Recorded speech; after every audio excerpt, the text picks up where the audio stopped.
दोस्तों इस स्मार्टफोन से मैं अपने एसी और टीवी को कंट्रोल कर सकता हूं और बिना सिम के कॉल भी कर सकता हूं। यह है दोस्तों टेक्नो का latest smartphone Tecno Spark Go 2 जो कि आता है 4 GB रैम और 64 GB इंटरनल स्टोरेज के साथ। 6.67 इंच के एक आईपीएस एलसीडी डिस्प्ले यहाँ पर लगा हुआ है, पंच होल डिस्प्ले है और 120 हर्ट्ज का हाई रिफ्रेश रेट आपको मिल जाता है।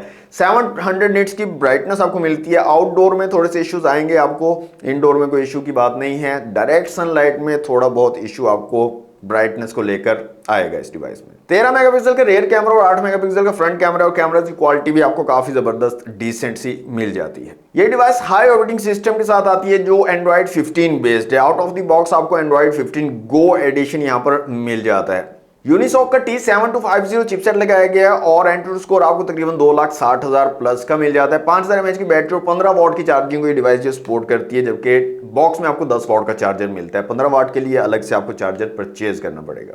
इस डिवाइस के दोस्तों बैक साइड पे आयर ब्लास्टर लगा हुआ है जिसका यूज करके मैं किसी भी इलेक्ट्रॉनिक डिवाइस को यूज कर सकता हूं, कंट्रोल कर सकता हूं और अपने स्मार्टफोन को एज अ रिमोट यूज कर सकता हूं। इसके अलावा इसमें फ्री लिंक का ऑप्शन भी अवेलेबल है। बिना सिम के फ्री लिंक का यूज करते हुए हम कम्युनिकेट कर सकते हैं किसी दूसरे के साथ। 24,000 रुपए इसकी ऑफिशियल प्राइस है। 22,830 23,000 रुपए तक ये इजीली आपको मार्केट में मिल जाता है। तो कैसे लगे ये डिवाइस कमेंट बॉक्स में जरूर बताइएगा और अनबॉक्स बालाजी को फॉलो करना मत भूलिएगा।